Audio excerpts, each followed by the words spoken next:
Oke, selamat siang. Kita mulai saja untuk membahas langsung di meeting kedua kali ini kelas qualitative method, yaitu bagaimana menyajikan data-data untuk riset gap.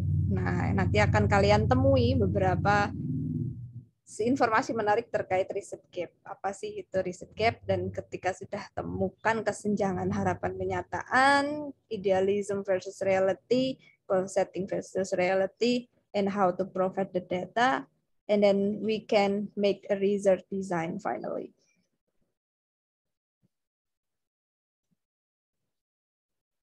Sambil refresh kembali tentang variabel penelitian, kalian sudah berhasil saya scanning hasil kemarin huntingnya di 3 tema ADP, yaitu education, entrepreneurship, dan juga administration ya.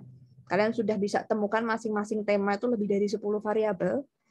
And then kita harus pahami sekali lagi what is the meaning of variable dari research itu, atau orang bilang instrumen gitu ya. Instrumen kalau orang penelitian bilangnya. Nah, variabel ini karena kalian sudah bisa temukan dan pastikan kalian paham betul bahwa variabel itu adalah sesuatu yang memang harus bisa diukur. Cara ngukurnya dengan skala Likert misalnya. Ada banyak skala sih, tapi yang sering dan umum adalah Likert. Nah, bentuk skalanya itu kan scoring ya, 5, 4, 3, 2, 1, atau 1, 2, 3, 4, 5. Nah, biasanya yang paling tinggi itu adalah scoring 5. Boleh nggak, Bu, Likert-nya 4? Nah, itu nanti masalah nanti ya, ketika udah mulai masuk di pertemuan tengah-tengah itu nanti kita akan mulai masuk ke Likert. Nah, ini yang penting sekilas dulu. Nah, untuk skala Likert itu logikanya ada sangat tinggi gitu. Untuk kategorinya ya, ada tinggi, cukup tinggi, netral di kategori nomor 3, kurang tinggi dan tidak tinggi. Sama baik dan cukup baik, juga kurang baik dan tidak baik. Nah, ini cara melogika skala variabelnya kalian juga harus bisa gunakan. Misal kayak gini. Kalau misal minat belajar dan minat menjadi guru itu ukurannya baik atau tinggi? Alfian. Alfian, minat Iya, Bu. ukurannya baik atau tinggi? Logikanya secara variabel. Baik, Bu. Baik. Minat menjadi guru baik, serius. Sangat Kayaknya sih baik. baik sih, Bu. Iya. Beneran. Tinggi, Bu ya? Tinggi. Coba Tinggi, Bu. fokus lagi, tinggi. Minum dulu deh, minum dulu. Ya, bener, tinggi ya. Kalau Tinggi. minat itu tinggi rendah. Gitu. Kalau tinggi itu kan kayak mengukur Hmm. angka, Bu. Kalau baik itu kan kayak bentuknya itu kayak Quality, lebih ke ke quality. deskriptif gitu ya, gitu, Bu. Betul. Kayak Kalau sifatnya adalah kualitas, otomatis yang bisa masuk adalah bad and good gitu ya, good or bad. Misal kualitas, kami ingin mengukur kualitas gaya belajar, mengukur quality dari service excellent, mengukur kualitas dari leadership style, itu pakainya adalah bad, very good, excellent, super excellent. Jadi otomatis sangat baik, cukup baik begitu. Kalau mau mengukur quantity, jumlah gitu, atau kita mengukur menggunakan skala tinggi rendah itu seperti minat gitu ya, kinerja, minat, inovasi itu bisa kita katakan oh inovasinya tinggi banget, bagus banget, atau bagus atau tinggi, nanti dilihat konteks kalau inovasi ya. Kalau misalnya kinerja itu tinggi rendah, kinerja bisa tinggi bisa baik gitu ya, nanti dilihat konteks itu ada yang double. Nah kalau tingkat penjualan seperti itu, minat, nah itu baru kita katakan tinggi dan rendah gitu ya, minatnya sangat tinggi gitu. Seperti misal yang masuk ke ADP itu sangat banyak banget kemarin ya, peminat paling banyak itu di ADP, otomatis ini minatnya sangat tinggi nanti kalau dibuat skalanya gitu. Nah, ini yang harus juga dipahami bahwa variabel itu jenisnya ada 3 atau 4 yang ada di penelitian gitu. Nah, ini udah diajarin belum yang di kuantitatif? Belum mungkin ya. Nanti kalau masuk ke bagian-bagian variabel, ini disebut variabel terikat, variabel bebas, variabel intervening juga ada, atau one way interaction atau two way interaction. Nah, untuk one way dan two way ini ada di kuantitatif gitu. Nah, kalau misal saya ngajar di kuantitatif, saya arahkan ke sini, kan one way interaction itu lebih menarik. Ada faktor eksternal yang mempengaruhi faktor internal. Misalnya Alfian nih sangat tertarik untuk jadi pengusaha, misal ingin menjadi pengusaha, minat berwirausaha. Lalu Alfian ingin melihat apakah ada pengaruh minat saya ini dengan gaya belajar saya selama ini mengikuti mata kuliah KWU. Nah, itu kan dari internal ya, motivation. Nah, kamu ingin juga melihat dari efek eksternal. Misalnya dari guru, saya dapat mentor terbaik, saya ada di lingkungan yang terbaik, tentang orang-orang pengusaha, itu apakah saya tetap berminat atau tidak. Nah, selama ini penelitian tentang minat yang dipengaruhi oleh gaya belajar itu selalu bilangnya positif. Kalau orang yang gaya belajarnya menurun, minatnya juga turun, Bu. Kalau yang gaya belajarnya oke, nanti minatnya oke. Nah, sekarang ada nih stimulus dari luar. Nah, stimulus dari luar itu misal lingkungan, bisa jadi berubah gitu ya. Karena selama ini bilangnya positif, ada interaksi dari luar, itu bisa jadi berubah. Atau bisa jadi tetap. Nah, karena hal-hal seperti ini, itu bisa kita katakan one way interaction atau two way interaction gitu ya. Itu lebih menarik di kuantitatif, itu untuk bisa jadi sebuah novelty. Nah, sekarang kan kita mainnya kualitatif ya, concernnya supaya dapat pengetahuan di kuali dulu. Nah, yang kalian cari kemarin itu yang dibikin list itu adalah dependent atau variabel terikatnya, teman-teman. Variabel terikat. Jadi langsung dihafalkan saja bahwa dependent itu adalah variabel terikat. Biasanya simbolnya itu Y. Kalau di hipotesa penelitian di kuantitatif. Kalau di kualitatif tidak ada hipotesa, adanya asumsi atau dugaan. Itu baru nanti ya setelah menyusun riset desain. Nah, yang berikutnya ada variabel bebas atau kita sebut independent variable. Itu variabel X, biasanya X1, X2, X3. Nah, yang dependent itu yang di Y, itu kenapa disebut dependent kira-kira? Karena dia bergantung ya, bergantung dengan faktor lain gitu yang mempengaruhi. Jadi dia di paling ujung Y. Nanti fokus ketika bikin latar belakang itu yang kalian jelaskan tuh dependentnya teman-teman, yang Y-nya yang kalian cari mati-matian kemarin itu, yang kalian bikin list itu Y-nya. Nanti yang kalian cari teorinya, cari bukti-buktinya, kesenjangannya itu ada di Y, di variabel terikat. Kenapa? Karena kita ingin melihat variabel apa yang mempengaruhi si Y ini gitu loh. Kenapa dia sangat bergantung? Ada faktor lain yaitu variabel yang sangat-sangat bebas di luar sana yang mempengaruhi variabel terikat ini. Kita akan bedah lagi, jangan-jangan ada independen-independen lain yang mempengaruhinya.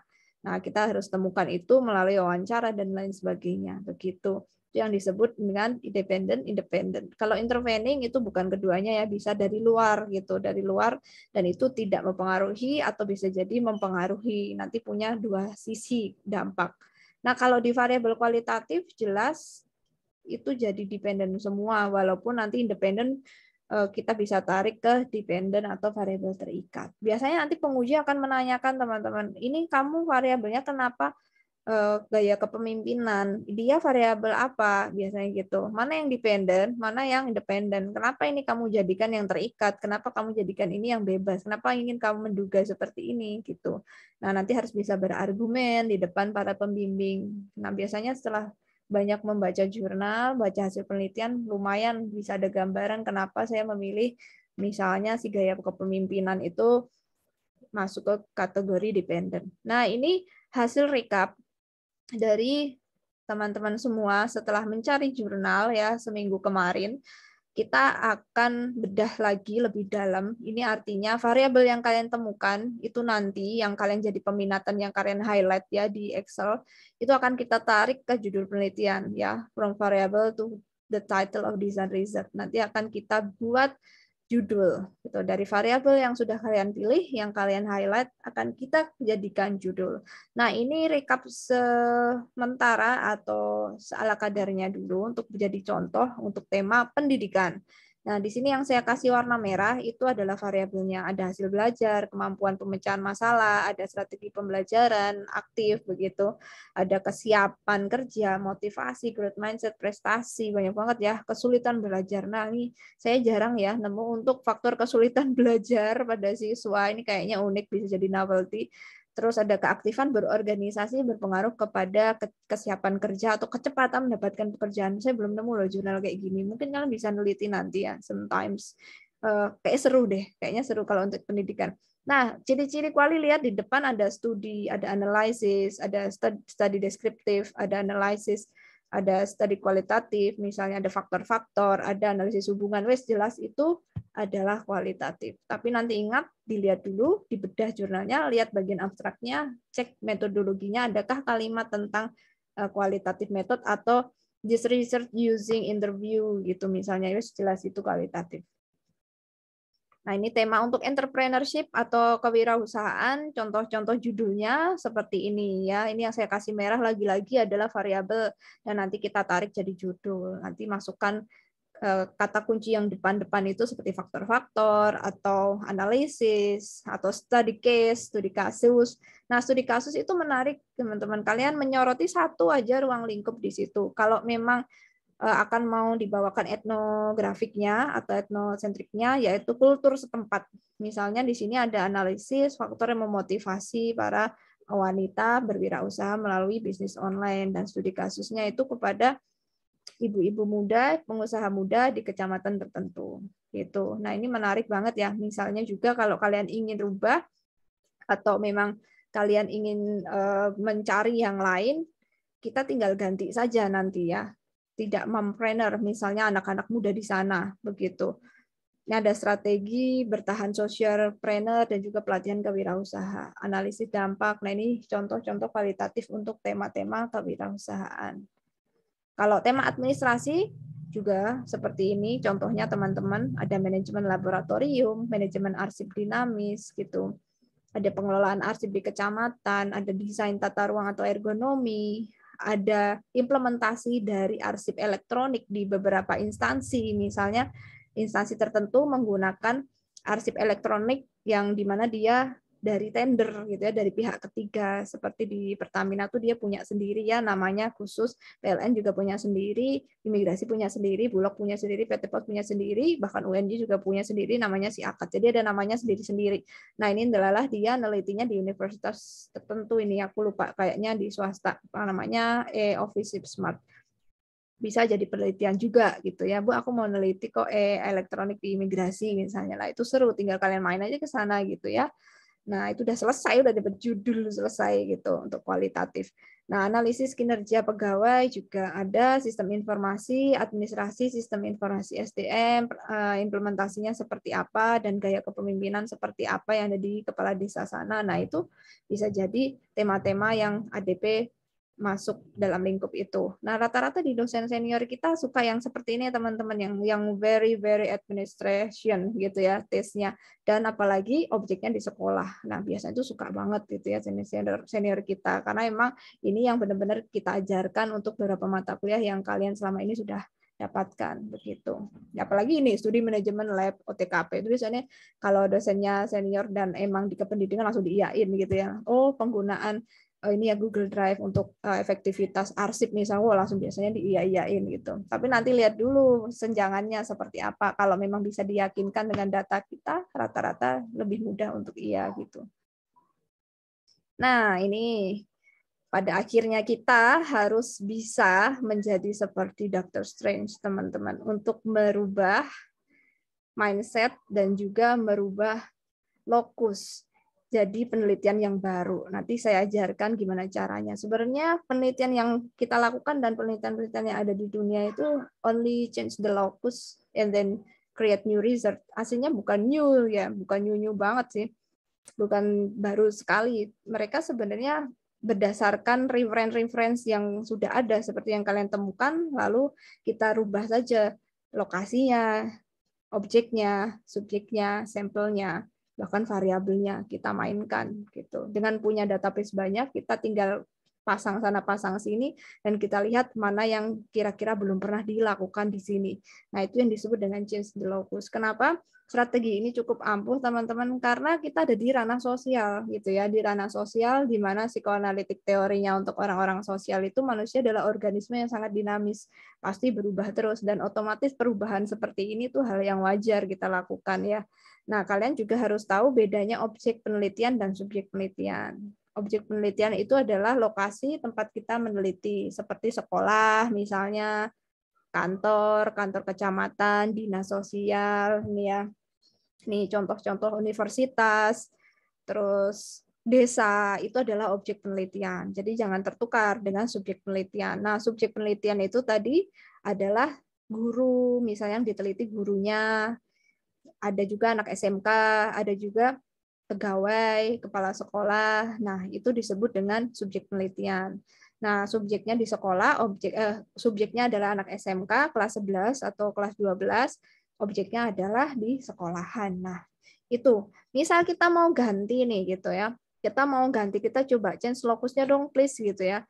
Nah, kita mau ini tema ini, kita akan rubah. Dari sini kita bisa bikin satu judul baru, teman-teman. Misalnya implementasi e-office gitu ya di universitas swasta yang ada di Yogyakarta. Berarti ini sudah ada ya, Bu, saya suka banget untuk judul ini gitu. Saya ingin merubah lokus ini menjadi penelitian saya yang baru. Ya udah, kita lakukan bagaimana penelitian tujuannya melihat implementasi arsip digital yang ada di universitas-universitas di Yogyakarta tapi swasta begitu. Misalnya penelitian sebelumnya ada tetapi yang negeri, yang swasta itu belum ada yang meneliti. Padahal swasta sekarang itu bagus ya kualitasnya, bahkan berlomba-lomba seperti negeri juga, nggak kalah juga. Misalnya Anda meneliti di UII, meneliti di UMBY, UTY gitu ya, Anda change lokusnya, ganti objek di swasta dan sampelnya ditambahin. Kalau misal sama ini meneliti hanya satu aja nih gitu, dan Anda ingin menggunakan deskriptif kualitatif saja, pendekatannya tidak kualitatif, hanya melihat garis merahnya tentang implementasi electronic office yang emang itu spesifik di arsip sekolah gitu, arsip universitas yang ranah kependidikan tiga tempat swasta gitu ya, itu bisa banget. Itu mungkin malah jadi penelitian yang ada kebaruannya karena mungkin jarang neliti ya. You have to compare, itu jarang kalau sampai compare. 2 komparasi aja udah jarang, kampus ini sama kampus ini gitu ya, itu udah luar biasa. Nah, itu disebut dengan change locus, akhirnya kalian punya penelitian yang baru lagi. Padahal sebenarnya terinspirasi dari penelitian sebelumnya yang memang sudah pernah tapi berbeda tempat. Tuh, misalnya mau diganti lokus lagi nih kalau dari entrepreneurship, ini kan bisa diganti ya penyebab kegagalan mendirikan usaha baru pada lulusan program. Nah, ini bisa aja kalian nanti meneliti di universitas yang lulusannya itu memang dari jurusan kewirausahaan gitu ya, universitas di KWU. Nah, itu bisa kalian ganti di sini objeknya, bisa kalian ganti juga sampelnya. Kalau di sana sampelnya misal cuma 100 anak, kalian bisa tambahkan 50 atau kalian jadi 200 atau 3 angkatan atau 5 angkatan terakhir begitu. Itu caranya merubah lokus. Itu ya. Oke, dari sini ada yang mau ditanyakan dulu, teman-teman? Kira-kira masih stay tune, masih stay on? Belum ada, Bu. Belum ada. Masih bisa ya untuk terus berkonsentrasi ya. Oke, saya lanjut lagi. Oke, Calvin. Ya, berikutnya ini adalah research gap dan novelty. Nah, apa sih yang dimaksud dengan research gap? Nah, kita akan jelaskan sedikit ya apa yang dimaksud dengan research gap. Oke, research gap dan novelty. Nanti banyak yang sering menjelaskan tentang apa sih novelty sebenarnya. Nah, novelty ini adalah kebaharuan. Jadi, kebaharuan dalam penelitian. Bisa jadi ide yang kita bawakan itu berbeda dengan ide penelitian-penelitian sebelumnya. Atau berbeda dengan sumber referensi-referensi kita sebelumnya. Misalnya kalian sudah mengumpulkan tentang minat berwirausaha atau minat menjadi guru. Nah, selama ini yang sudah ada itu penelitian minat menjadi guru di Indonesia itu kemana gitu samplingnya. Samplingnya mungkin selama ini hanya di SMK. Gitu ya, kalau misalnya minat bekerja, kesiapan kerja. Ada nggak yang samplingnya ke kuliahan gitu ya, karena kuliah. Tapi kuliah di mana? Kuliah di negeri atau di swasta? Nanti kita lihat kecenderungannya yang selama ini penelitian sudah ada. Dan tidak perlu semuanya diteliti gitu ya. Kita akan pilihkan di portal jurnal yang memang dia sudah paling bagus kualitasnya, dan tinggal memilih peringkat-peringkat terbaik saja jurnal penelitiannya, teman-teman. Nah, novelty inilah yang banyak digaungkan atau yang jadi tujuan kebanyakan penelitian kita berlomba-lomba untuk menemukan hal-hal baru gitu terkait misal sekarang COVID-19 itu juga lagi banyak penelitian terkait itu ya, bagaimana perubahan yang terjadi karena ada pandemi gitu. Pasti banyak penelitian yang mengarahkan ke sana dan mintanya ke sana yang ada relate to pandemi era. Ya, karena kan ini hal-hal baru yang memang harus dicari scientific proof-nya. Dan ini yang akan bisa disupport dengan research gap, atau dari research gap itulah kita akan menemukan sebuah kebaharuan. Jenis research gap sendiri itu banyak, teman-teman, tetapi jangan khawatir, kalian tidak harus dalam penelitian S1 yang akan dikerjakan nanti semuanya harus ada ya, ada empirical misalnya, itu nggak harus juga sih, ada theoretical, methodological, konseptual, dan practical, atau juga evidence. Nanti yang perlu ada rata-rata itu pada umumnya adalah empirical gap saja atau problem gap ya. Ya empirical yang nyerempet-nyerempet lah atau kita bilang problem. Nah, tapi itu belum masuk gap sebenarnya ya. Nah, kenapa sih harus ada kesenjangan? Ya, karena kesenjangan ini yang akan menentukan apakah itu betul-betul the real problem of research atau hanya sekedar masalah yang bisa diselesaikan tanpa harus menggunakan bukti-bukti saintifik gitu. Seperti kemarin sarana prasarana kita justifikasi kurang baik, padahal tinggal selesai ganti aja ke toko bangunan selesai begitu. Tapi yang tidak perlu solusi toko bangunan yang solusinya bukan hanya sekedar dengan toko bangunan, itu yang mungkin yang nggak berat yang harus dilakukan dengan riset gitu ya.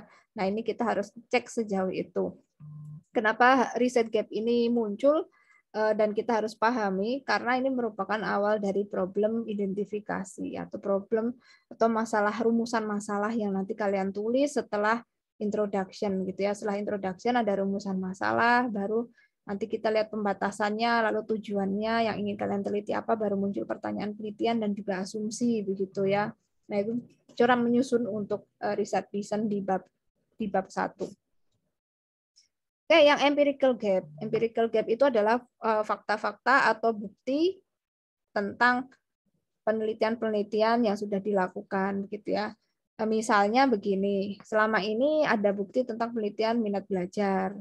Nah, tetapi minat belajar ini hanya buktinya itu hanya di satu wilayah begitu ya. Nah, dan itu bentuknya misal tidak konsisten atau Anda akan temukan bukti-bukti lain. Nah, otomatis ada sebuah ketimpangan begitu. Ada sebuah bukti kenyataan di lapangan terkait satu tema itu berbeda-beda begitu. Kalau di Jogja kok seperti ini ya minatnya, kenapa berbeda dengan orang Solo, dengan Jakarta gitu ya. Nah, itu ada pembuktian-pembuktian kita baca dari konklusi atau discussion dari jurnal itu. Kita buat sebuah ini ya kayak rangkuman, nanti saya jadiin bikin rangkumannya. Kalau udah nemu jurnalnya, kita analisis, kita rangkum, kita letakkan di kolom-kolom Excel. Orang bilang state of the art. Ya, nanti kita akan mencoba membahas state of the art yang sederhana. Ini suaranya siapa? Agak bocor-bocor.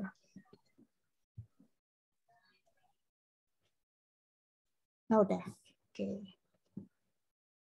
Nah, kalau theoretical gap itu seperti ini, teman-teman. Misal kamu ingin meneliti tentang gaya kepemimpinan. Nah, selama ini gaya kepemimpinan di jurnal-jurnal yang sudah ada ya, yang pertama dibuat atau pertama dimunculkan penelitian tentang gaya kepemimpinan sampai sekarang yang penelitian terupdate 2021 itu tentang apa? Teori-teori ini membahasnya apa saja gitu. Oh, mungkin membahasnya dari sisi definisi saja. Oh, gaya kepemimpinan dari transformasional saja. Oh, dari sisi di swasta saja. Oh, dari sisi publik saja. Oh, belum pernah ada kepemimpinan di sekolah ternyata. Ternyata teori yang merujuk tentang kepemimpinan di sekolah, gaya kepemimpinan di institusi pendidikan itu jarang, kebanyakan di private sector. Nah, ini otomatis Anda sudah bisa melihat bahwa banyak sekali di luar sana jurnal atau artikel terkait teori-teori gaya kepemimpinan di ranah institusi pendidikan itu minim. Nah, kalau sudah seperti itu, ini kita bisa istilahnya menawarkan bahwa penelitian kita tuh ada novelty-nya. Kita akan mengisi kekosongan theoretical gap selama ini di dunia tentang penelitian gaya kepemimpinan institusi pendidikan tuh masih sangat jarang. Begitu ya misalnya. Nah, itu theoretical gap. Bu, aku harus theoretical gap nggak ya? Wah, keren banget kalau kalian bisa seperti itu ya, karena Anda harus baca banyak jurnal dan bisa menjustifikasi bahwa punya saya jarang, Bu, gitu ya. Punya saya ini belum pernah ada. Artinya bisa jadi ini ada kans kebaruan nih, Bu, gitu. Nah, kalau methodological gap, tentu saja kita harus juga mencari berapa jurnal gitu ya, mengumpulkan gitu, tapi yang the best version aja, yang peringkat-peringkat terbaik di dunia ya, supaya untuk pengambilan keputusan. Biasanya orang pengambilan kebijakan itu, keputusan kebijakan itu based on jurnal-jurnal penelitian yang terbaik gitu, yang memang nanti uji olah datanya dan juga diseminarkan, diuji oleh reviewer berkali-kali. Nah, itu makanya banyak yang memakainya yang terbaik saja. Nanti kita akan bedah di portal-portal yang emang kualitasnya memang sudah terpercaya gitu. Nah, untuk metodological gap itu misalnya penelitian tadi mau kasih contoh yang lain ya. Misal tentang kegagalan wirausaha. Nah, selama ini kegagalan wirausaha itu metodologi yang digunakan penelitian tentang kegagalan wirausaha itu populasinya misal hanya di ranah lokal. Misal lokal itu hanya untuk yang ibu-ibu begitu, atau memang ya anak-anak lulusan kuliahan, atau anak-anak yang memang dia dari universitasnya khusus untuk wirausaha. Tetapi selama ini populasinya tuh hanya kualitatif mulu gitu. Penelitian tentang kegagalan wirausaha tuh banyak kan kualitatif aja di Indonesia, dan itu di Jawa aja gitu misalnya, atau hanya Jawanya tuh pun Jawanya Jakarta aja gitu ya. Nah, Anda bisa lakukan penelitian rubah lokus. Misalnya di Jogja, Bu, itu banyak pengusaha, tapi populasinya kalau yang pernah ada tentang kegagalan wirausaha di Jakarta itu di kota besar, itu rata-rata kualitatifnya hanya bertanya kepada 1 sampai 5 pengusaha sih gitu yang berusaha mencoba. Nah, aku pengen coba di kota budaya gitu, Jogja, Solo, dan itu populasinya kalian tentukan gitu lebih dari 5 gitu ya, misal 7 atau 10. Nah, itu Anda mengisi gap tentang metodologikal tentang tema kegagalan wirausaha. Karena selama ini penelitian tentang variabel kegagalan wirausaha populasinya itu yang dipakai hanya 1 sampai 2. Jarang yang sampelnya itu lebih dari 2 pengusaha yang diwawancarai misal. Itu Anda bisa mengisi kekosongan gap dari segi metode gitu. Nah, untuk konsep itu sama, nanti kita bisa pakai teori konsep mana, dan selama ini dengan tema itu konsepnya itu apakah hanya itu saja gitu. Kita harus temukan konsep yang dibangun tentang satu tema itu. Practical knowledge juga sama, evidence juga sama ya, hampir mirip-mirip, tapi tidak disarankan kalian punya gap ke arah situ. Kami hanya menyarankan untuk yang di ADP adalah yang ke arah empirical gitu ya, yang kenyataan versus dengan goal setting atau idealism, atau kita bilangnya problem gap. Atau ada kesenjangan masalah. Nanti pasti ditanyain, what is the meaning of problem gitu. What is the meaning of research problem? Selalu tuh kalau sidang pertanyaan pertama oleh penguji pasti itu, what is the meaning of research problem? What is your title of research problem? Research gitu. Ditanyain apa sih judulnya? Ini Bu tentang analisis gaya kepemimpinan kepala sekolah untuk mempengaruhi kinerja para guru dan kreativitas guru gitu misalnya. Nah, berarti what is your real research problem? Nanti ditanyain gitu kan. Nah, otomatis kita harus bercerita tentang goal setting yang belum tercapai. Dan apa yang belum tercapai itulah disebut dengan research gap atau problem gap. Dari sini ada yang mau ditanyakan terkait jenis riset gap? Masih on? Belum, Bu. Masih pusing, Bu. Masih pusing. Oke. Nanti saya menanti tidak pusingnya kapan ya gitu. Pokoknya kalau masih pusing tidak apa-apa. Berarti itu tandanya ada sesuatu yang masuk. Tuh ya, itu berarti ada sesuatu yang mulai dipikirkan. Oke, kita coba lagi pelan-pelan ya sambil berpusing-pusing ria. Nah, ini ada contoh penelitian tentang analisis motivasi belajar matematika di siswa SMK, misal di kelas berapa gitu ya, dalam penerapan Edmodo di masa pandemi COVID-19. Ini judul, ini namanya judul skripsi ini ya, judul penelitian, ini judul research. Nah, kita akan bedah. Nah, Bu, ini gimana nih cara membedahnya dan kita mencari masalahnya dan memprovide datanya supaya nanti pembimbing dan penguji ini yakin bahwa ini benar-benar research problem. Ya, tentu saja kita harus tahu idealisme dari si variabel ini gitu. Variabelnya di sini yang kasih warna merah ya, saya kasih merah itu kan motivasi belajar. Ya udah, berarti kita harus temukan goal setting, kenapa sih anak-anak itu harus motivasinya tinggi, ada tujuan apa sih yang diinginkan sekolah, kenapa harus nilainya tinggi-tinggi. Nah, itu harus ditemukan bukti kenapanya itu. Ya, tentu saja anak sekolah itu kan diharapkan punya kualitas prestasi gitu yang baik, dan standar prestasinya adalah minimal bisa lebih dari melampaui KKNI yang ditentukan gitu kan. Nah, otomatis buktinya adalah aturan standar nilai KKNI dari mata pelajaran tersebut. Nah, itu disebut dengan data dari data idealism. Nah, data itu nanti ada 3, primer, sekunder, dan tersier. Apakah dia nanti masuk kemana gitu ya. Kalian harus bisa identifikasikan data-data yang ditemukan ini untuk idealisme atau data realitas gitu, dan dia masuknya jenis data apa, primer, sekunder, atau tersier. Nah, kalau nilai raport gitu ya, itu bisa merupakan data juga, atau juga wawancara hasil prasurvei misalnya gurunya bilang memang anak-anak susah memahaminya, nilai efektifnya kurang. Nah, itu automatically adalah realitas yang terjadi di lapangan, teman-teman. Berarti Anda menemukan data realita.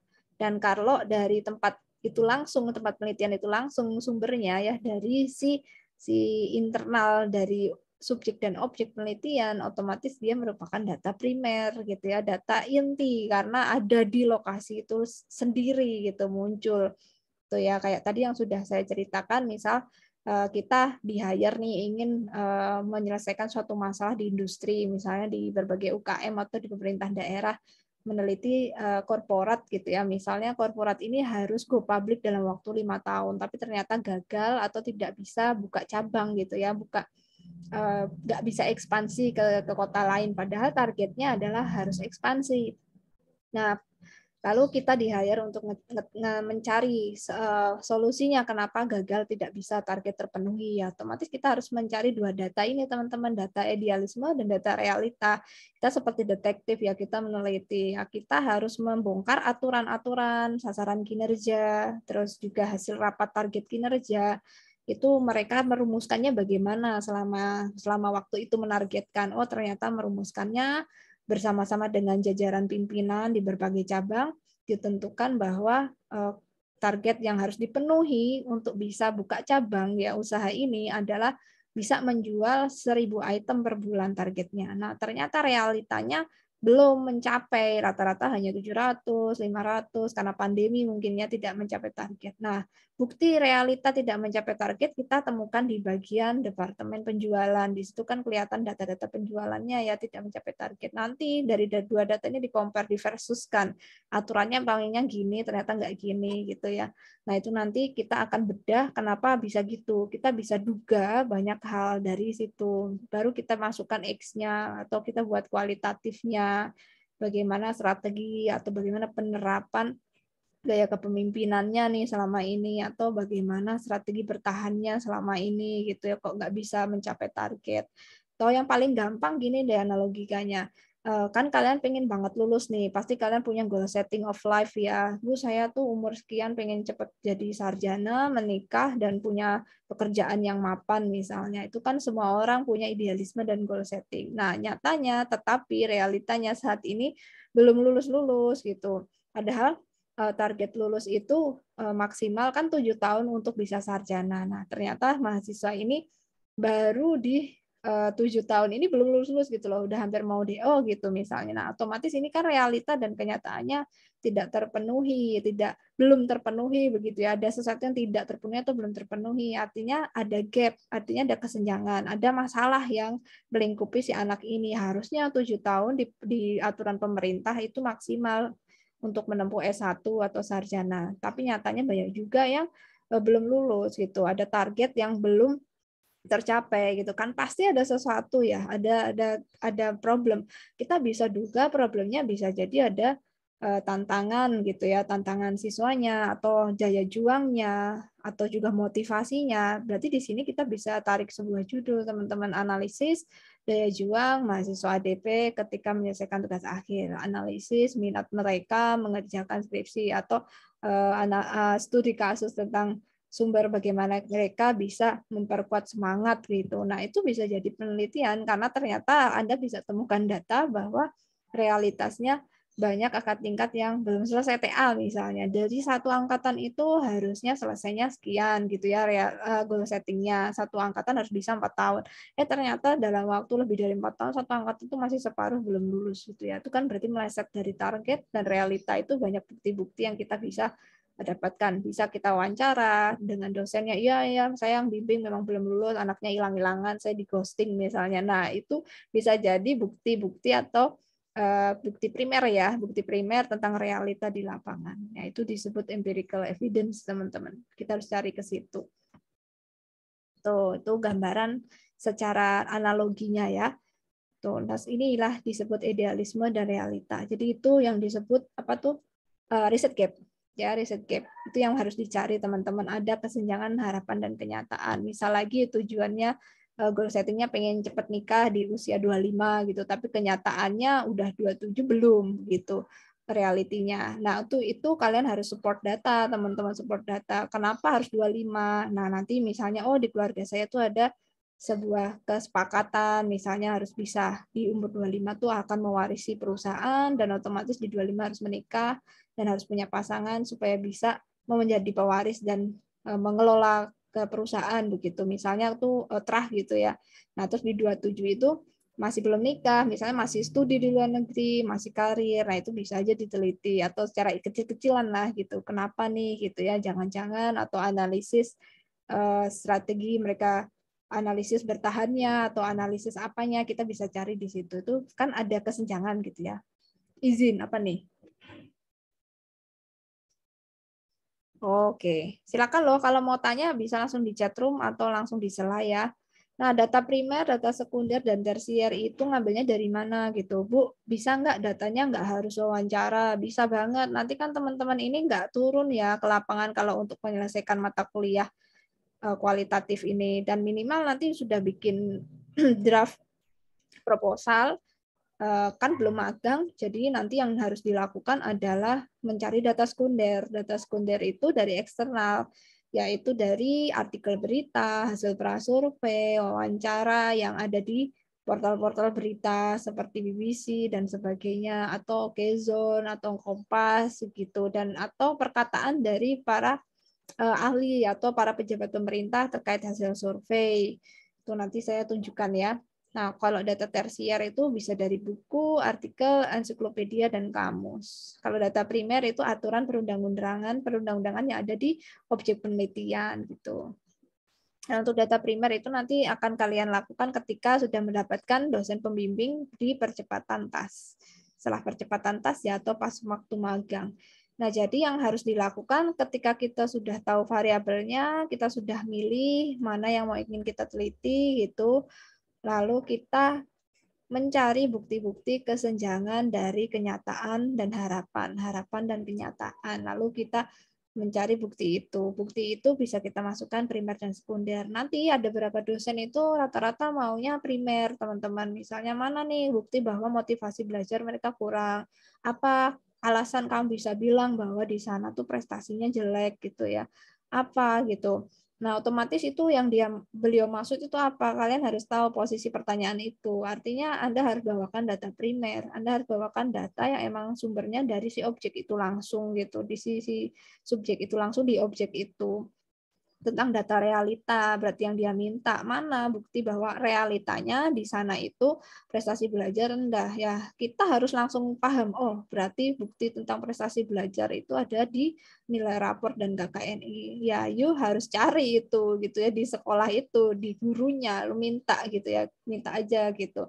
Pasti dapet lah kalau kita udah magang pasti nanti udah kenal gitu ya. Oh iya, itu memang anak-anak kurang begitu. Nanti boleh lihat nilainya, rekapnya begitu. Nah, nanti kita bisa jadikan lampiran, baru kita justifikasi di narasi, realitanya mereka kurang nih KKNI-nya gitu.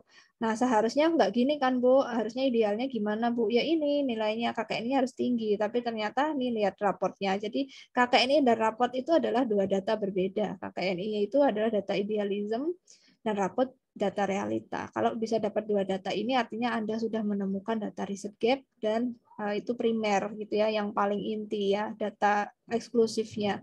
Ya sudah gitu. Berarti Anda bisa menuliskan narasinya. Oke, itulah yang harus dilakukan teman-teman. Kita harus cari data. Tapi kalau untuk kelas ini yang penting bisa selesai dulu secara normatif, tidak perlu turun ke lapangan, jadi tidak ke sekolah atau ke kantor.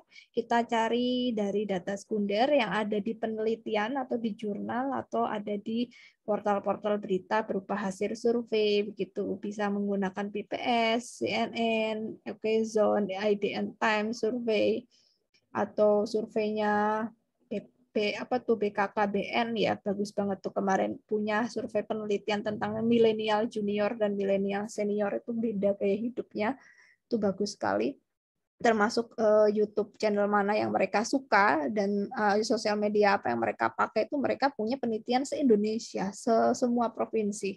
Ya, itu data mahal. Jadi sekarang itu yang lagi benar-benar difokuskan untuk jadi patokan bahwa dia itu negara maju atau bukan itu adalah penguasa data, teman-teman. Database gitu ya, atau orang bilang kan big data. Nah, ini dia hasil dokumentasi di objek penelitian itu adalah data aturan, visi misi, sasaran kinerja, itu primer ketika nanti kalian sudah turun ke lapangan atau habis magang gitu ya, habis PKL. Nah, ini yang dosen minta, data-data primer ini tadi, yang data eksklusif yang membuktikan emang benar-benar ada masalah di sana. Ya, biasanya prasurvei dulu sih, scanning dulu baru data realnya nanti dimasukkan. Itu. Dan itulah yang disebut dengan research problem atau riset gap. Oke, ada yang mau ditanyakan nggak? Kalau tidak ada, saya jelaskan tugas berikutnya di minggu depan ya. Kita masih berjuang lagi, meningkatkan kemampuan kita, mengeluarkan semua jurus kita untuk kuat dalam membaca bahasa Inggris sekarang. Itu ya. Belum? Belum ada yang tanya? Masih aman di sana?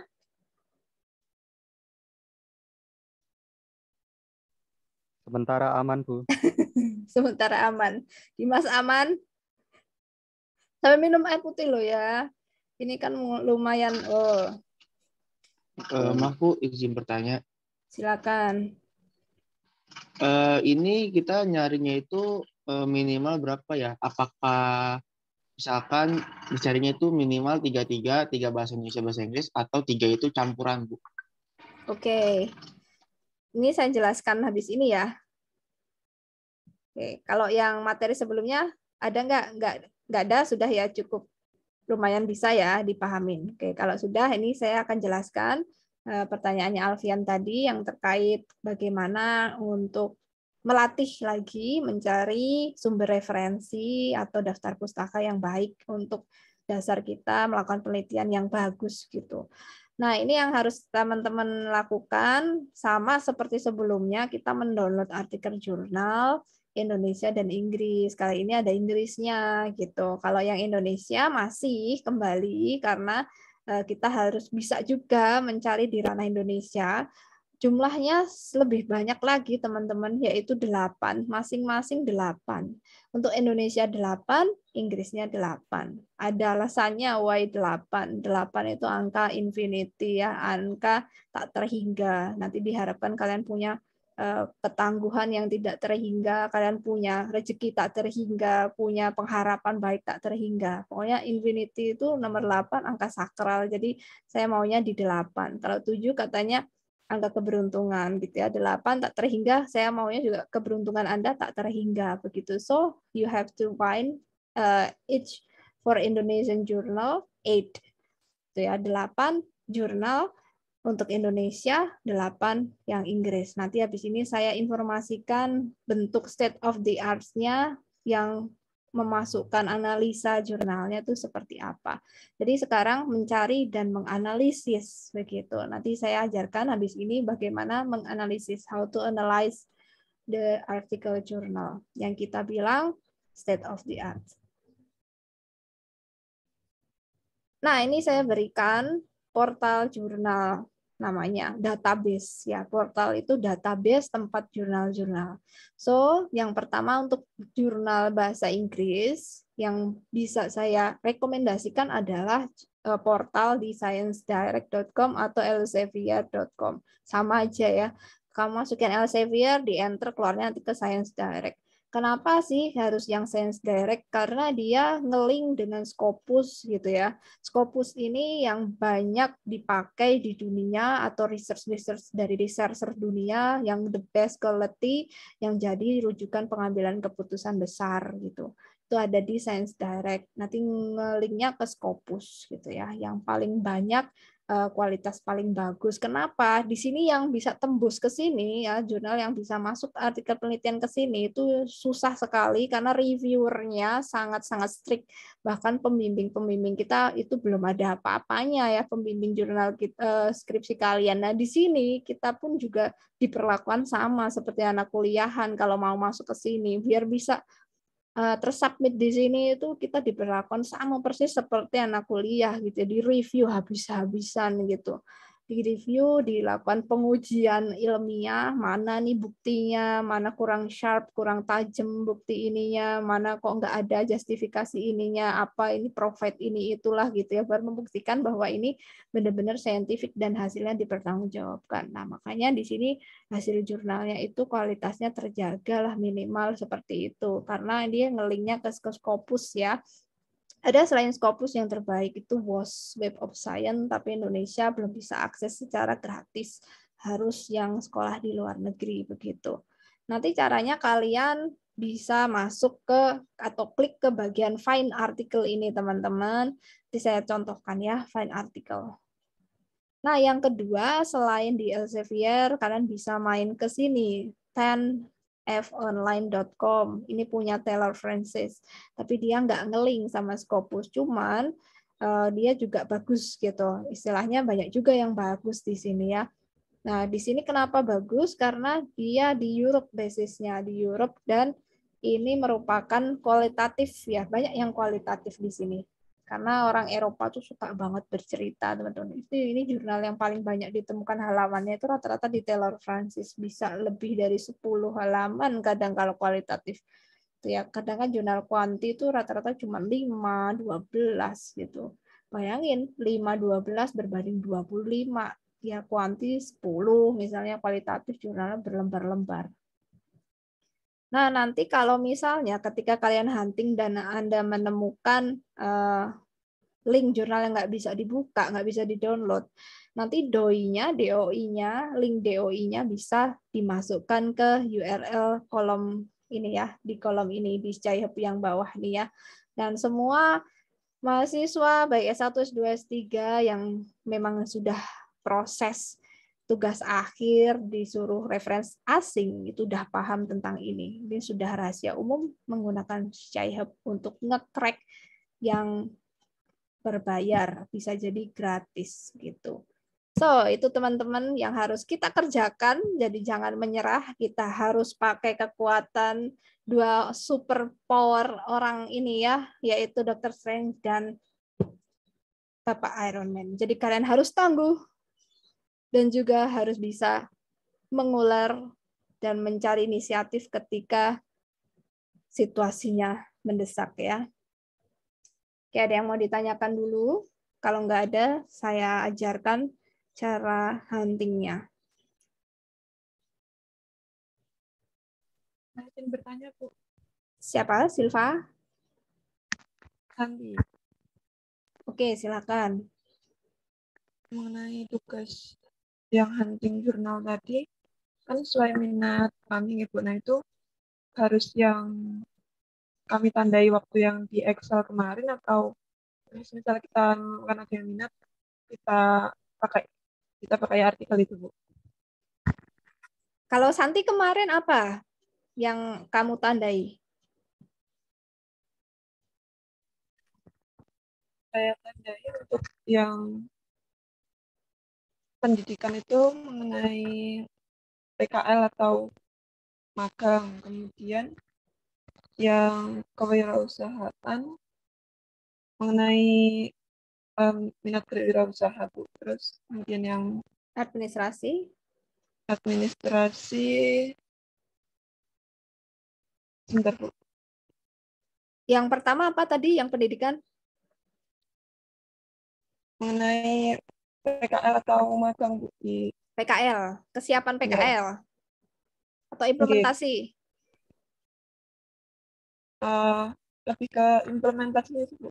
Oke, implementasi kegiatan magang anak-anak, evaluasi gitu ya, feedbacknya kayak apa gitu. Oke. Ya, administrasi tadi? Administrasi mengenai kinerja pegawai, Bu. Oke, kinerja pegawai. Oke, ada 3 ya berarti. Oke, kalau Oke. ya sebenarnya nanti yang harus kalian lakukan itu mencoba satu dulu, teman-teman. Gitu ya. Kenapa di sini kalian boleh memilih yang dikasih tanda itu lebih dari satu?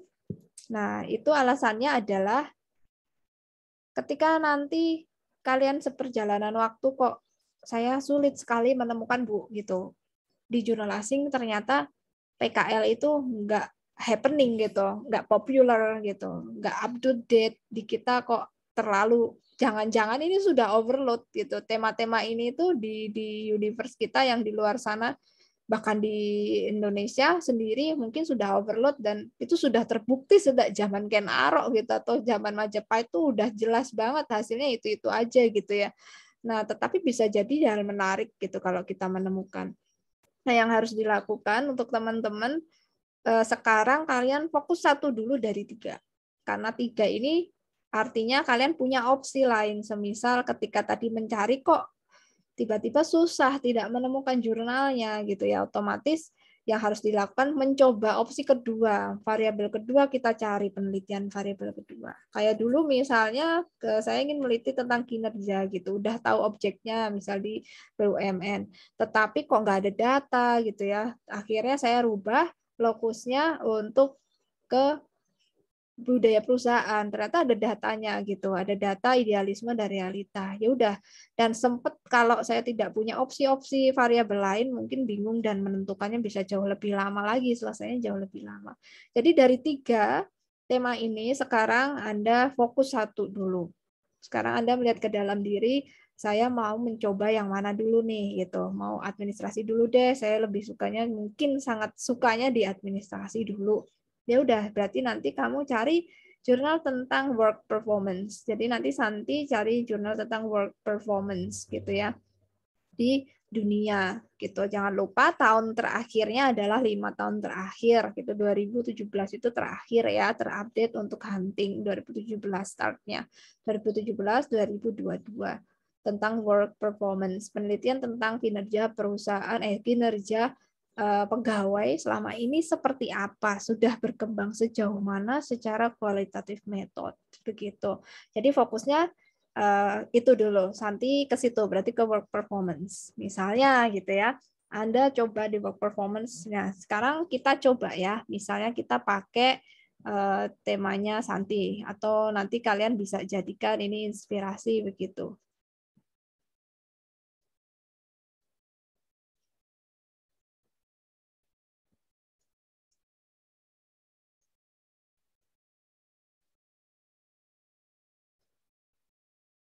Oke. Oke, ini saya pakai Science Direct misalnya ke work performance.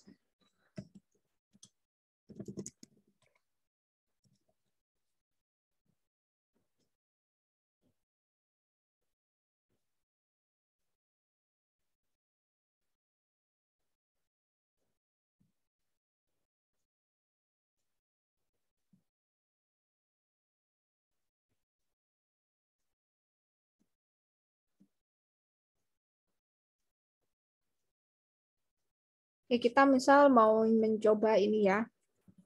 Tapi ini kuantitatif kayaknya. Ya, ini kuanti. Sepertinya sih kuanti. Karena terlihat impact ya. Kalau ini yang kualitatif sepertinya. Coba kita cek dulu. Kalau ada tanda warna hijau, itu artinya open access dan tidak perlu pakai Sci-Hub. Rata-rata sudah bisa di-download nanti.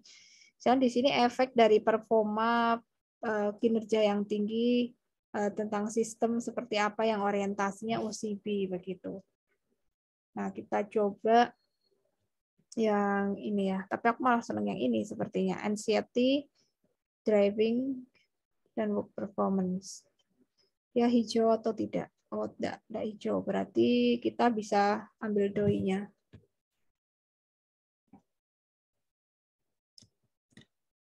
Dikopikan di sini.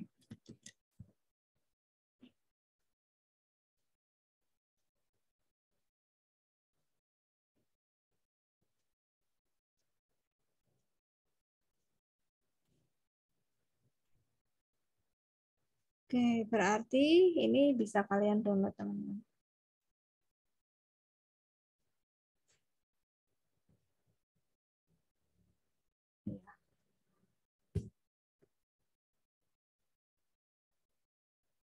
Ya, ini bisa di-download di sini. Punya Stephen. Nah, begitu untuk ngambil yang tadi ya, yang dia berbayar berarti tidak open access. Nah, nanti kita mulai analisis dari sini begitu. Nah, itu cara untuk ngambil dari Elsevier, teman-teman. Nah, di sini juga bisa ya, nanti di search di sini juga bisa begitu. Nah, inilah research design, ada introduction, ada method, result, discussion begitu. Nanti kita akan mencoba membuatnya di minggu ketiga dan minggu keempat. Nah, jadi misal kita udah dapat nih work performance. Tetapi lagi-lagi kita harus cek ini kuanti apa kuali nih. Saya cucu kuantitatif. Tadi ada tanya tuh yang kelas pagi Ibu, kalau misal nih kuanti gimana gitu. Kan ini pelajarannya ada 2, kuanti dan kuali. Metode 535 people complete an online questionnaire, wes jelas kuantitatif ini. Itu ya.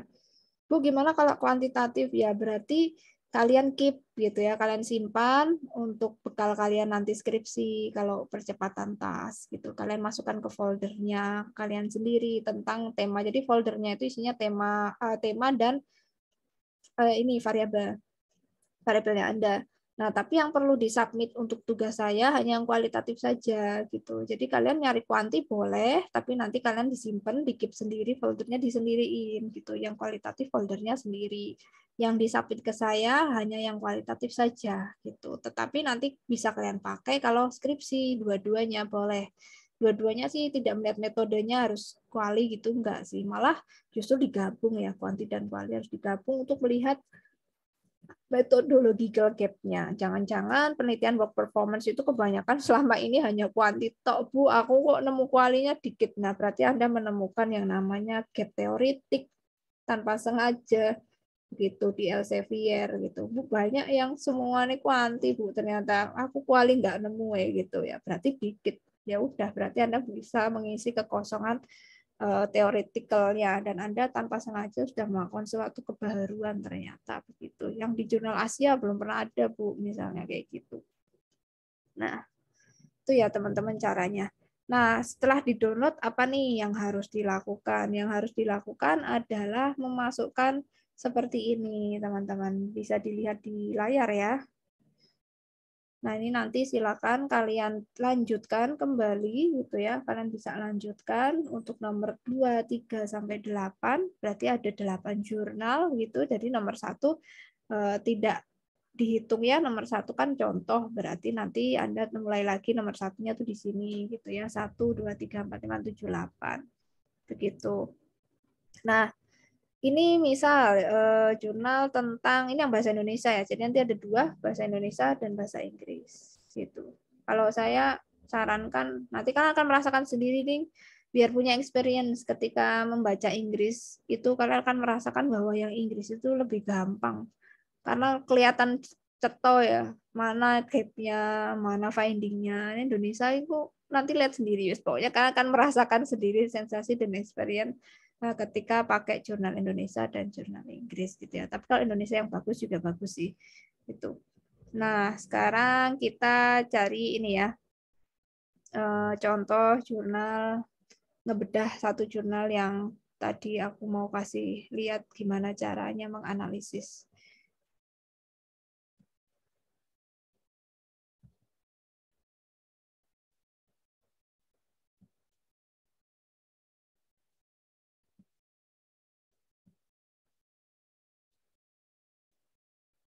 Ini dia. Ya, ini jurnalnya. Nah, begini caranya teman-teman. Kalau mau mengerjakan bab 1 itu kita bisa cari dulu jurnal yang mirip gitu ya, atau yang temanya dan variabelnya itu sama dengan yang akan kita teliti gitu. Karena nanti di bab 2 skripsi itu ada yang namanya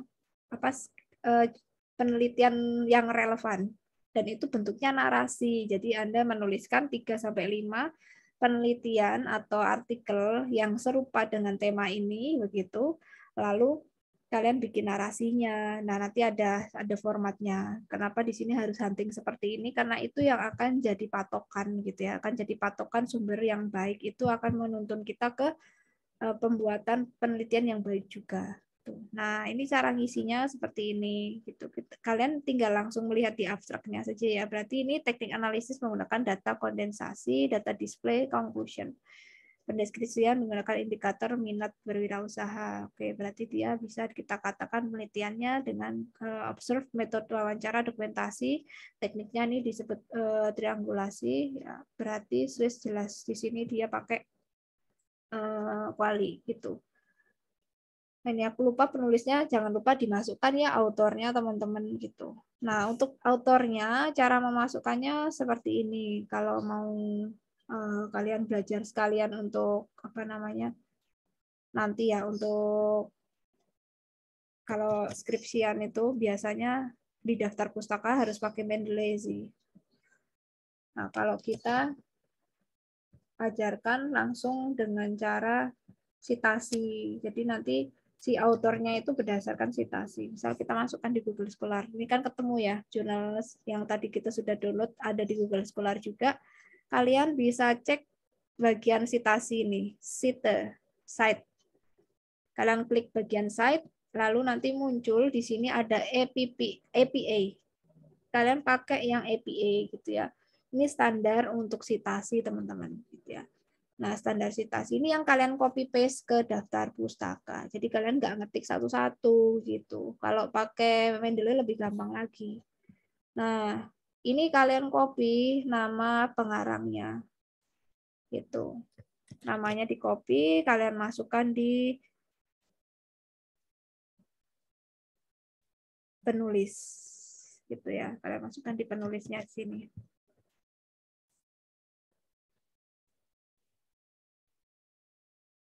Oke.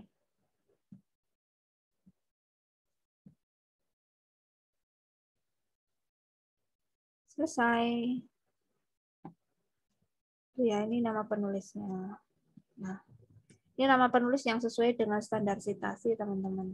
Nanti ini absen, diurutin absen kalau daftar pustaka A, kan berarti dia di A di atas, begitu. Itu ya. Nah, ini idealisme itu kan tadi goal setting gitu. Nah, ini judulnya adalah minat mahasiswa berwirausaha online, studi kasus di mahasiswa administrasi ya, di fakultasnya ini UNM. Nah, kenapa di sini saya kasih highlight kuning? Saya ngecek di jurnal tadi belum ada data idealismenya begitu.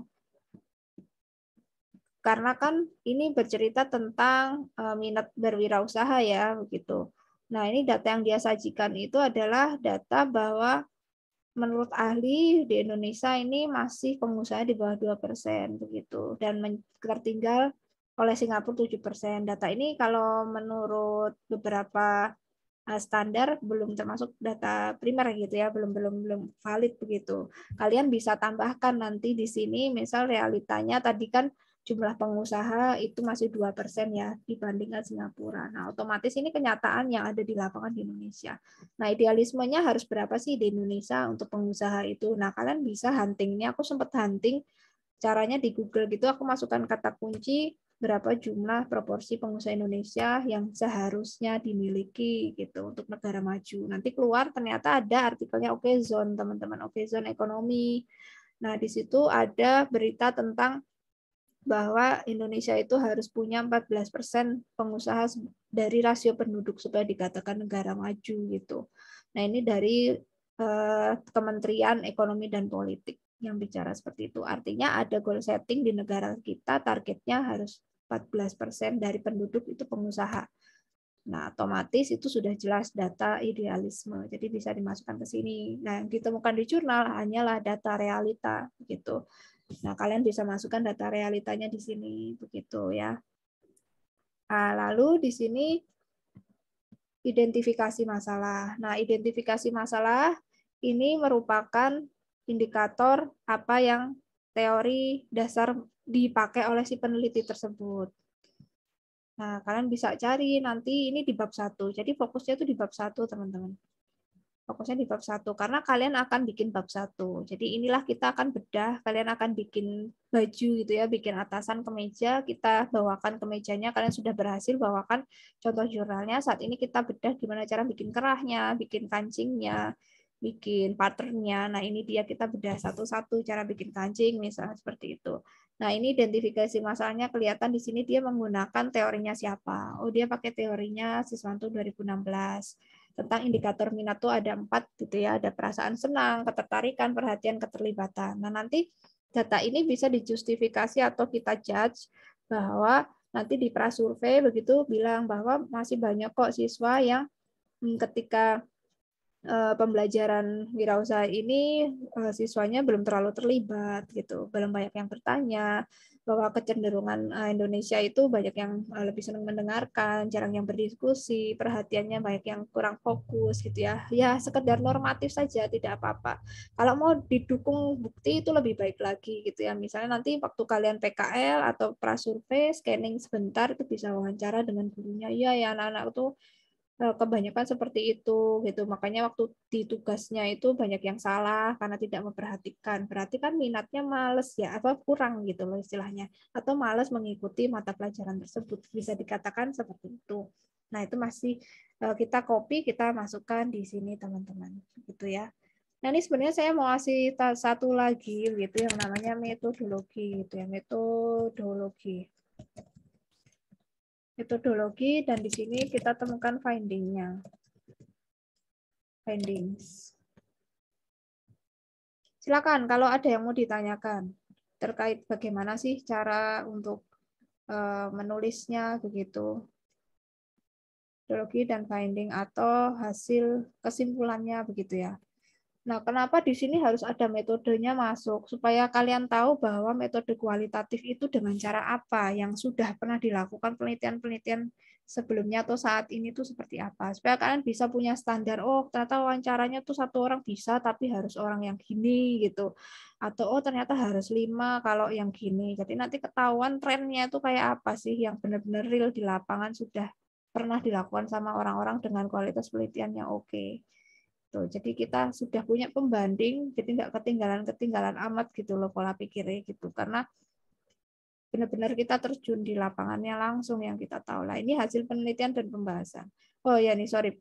Metodenya bisa kalian lihat di sini ya. Metode digunakan observasi dan wawancara. Mengamati unit-unit langsung, begitu penghubungan dengan objek penelitian.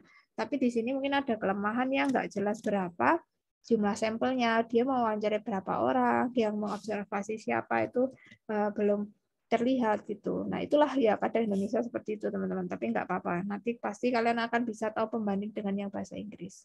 Nah yang finding itu artinya adalah hasil penelitian atau kita bilang konklusinya atau conclusionnya gitu. Ini masih on ya? Nggak pingsan toh ini? Belum, Bu. Oh, belum pingsan. Si on ya? Waduh malah hampir. Aduh, piye ki Iron Man ku ki do pingsan ki. Kesimpulan lah ini, kesimpulan. Nah, kita bisa simpulkan, kita bisa cari kesimpulannya. Jadi jangan lihat kiri kanan, fokus aja. Langsung cari tek gitu. Artinya kalian harus punya kemampuan reading comprehension yang middle ya, rata-rata gitu. Advance nanti lama-lama kan advance. Jangan pusing dengan lihat daftar pustaka punya siapa, nggak usah, tuh nggak penting ya. Kita lihat itu ya sini kesimpulan apa sih gitu kesimpulannya. Tadi tujuan penelitiannya apa? Misal tujuannya ingin mengetahui minat begitu. Nah, kita bisa ambil bahwa pengaruh lingkungan terhadap minat terbentuk apabila keluarga punya pengaruh positif. Berarti artinya terbentuk karena ada pengaruh dari lingkungan gitu ya, aktivitas sama mempengaruhi lingkungan secara langsung. Ya udah, kita bisa ambil highlight di sini atau kalian tulis ulang gitu, bisa tulis ulang bahwa bagaimana pengaruh minatnya gitu ya, berarti keluarga punya pengaruh positif. Ya, masih berwirausaha studi kasus, berarti minatnya ini sangat dipengaruhi oleh lingkungan keluarga gitu. Kalau keluarganya mendukung dia punya minat, kalau enggak ya enggak gitu ya. Percuma aja karena kan kadang ada mindset. Ini kalau kualitatif ya. Ini saya lihat belum kualitatif banget. Kalau kualitatif pasti kita bisa temukan jawaban kenapa keluarga punya pengaruh positif gitu. Pasti dia harus tanya ke situ dong gitu ya. Ternyata keluarga itu mungkin kalau untuk Indonesia kan budaya ya, namanya budaya, keluarga adalah salah satu sumber kekuatan kita untuk punya mimpi kayak gitu. Keluarga itu penanaman value terdekat, terbaik, terkuat, terbesar itu family.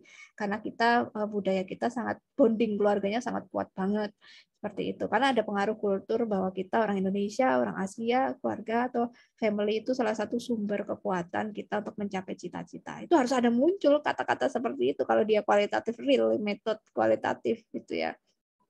Tuh, kenapa harus keluarga gitu? Karena keluarga lah yang tempat restu untuk mencapai cita-cita. Kadang ada mindset keluarga yang jadi pengusaha itu tidak ada gunanya karena butuh modal besar dan butuh trial error, bukan menjanjikan sesuatu yang mapan, bahkan itu sesuatu yang gambling, itu sangat sangat beresiko. Bahkan mindset seperti itu untuk keluarga tertentu yang mayoritas di Indonesia itu jarang gitu ya, jarang yang memberikan restu. Maunya ya anak itu aman dengan ekonomi yang mapan, misal bekerja di kantor begitu. Nah, itu harus dijelaskan di findings kalau memang jawabannya pengaruh minat itu dari keluarga gitu.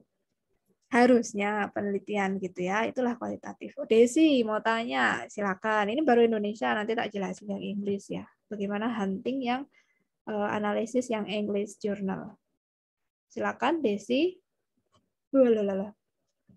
Ayo Bu. Ya, Mau tanya aja sih Bu. Berarti kalau untuk bisa tahu idealisme itu nggak dibaca dari jurnalnya ya Bu, tapi kita search ke Google gitu ya Bu, untuk tahu idealismenya. oke. Desi ya. Oke, thank you Desi pertanyaannya. Oke, nanti tak jawab sekalian aja ya. Sebenarnya kalau jurnalnya oke, jurnalnya wis apik yo, kayak gitu itu udah ada. Ini kayak di Inggris ini nanti tak contohin itu sudah ada idealismenya. Ada goal setting dan aturan target. Kita ada yang ideal, ada satu narasi ideal harus gimana sih gitu.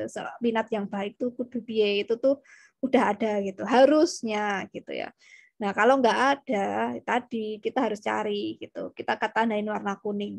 Kenapa kita harus cari sendiri? Tak kasih tanda kuning. Itu jadi kayak inspirasi kita semisal kita mau ngambil minat ke situ gitu. Kita mau ngambil variabelnya mirip gitu ya. Kita mau bikin novelty kan, mau bikin lokusnya ganti gitu. Kita mau change lokus, mau create new research tuh.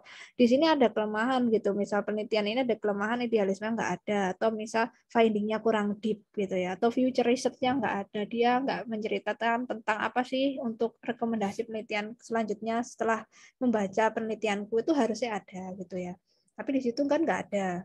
Ya udah berarti artinya kita harus bisa mengisi ini gitu, mengisi ini. Makanya aku kasih warna kuning dengan cara solusinya mencari di Google. Begitu.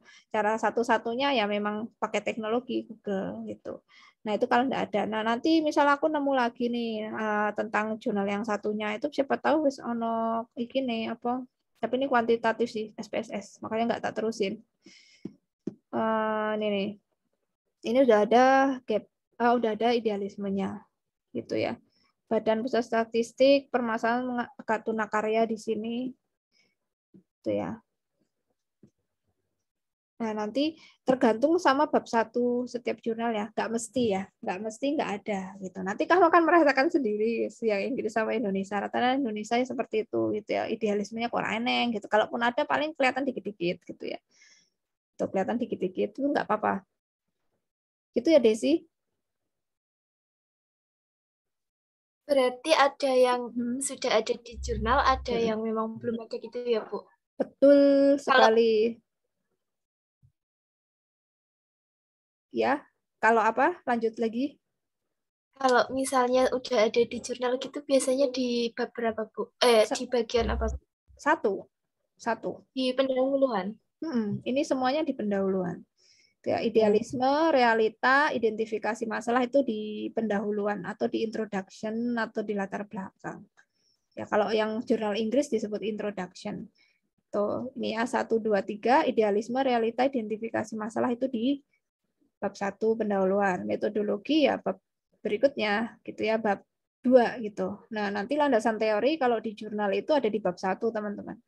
Jadi nanti kalian akan melihat bahwa pendahuluan dan landasan teori itu jadi satu kalau di jurnal. Kalau di skripsi terpisah ya, bab 1-nya sendiri, pendahuluan, nanti bab 2 landasan teori. Nah, kalau jurnal, landasan teori dan idealisme, realita, dan pendahuluan itu ada di bab 1.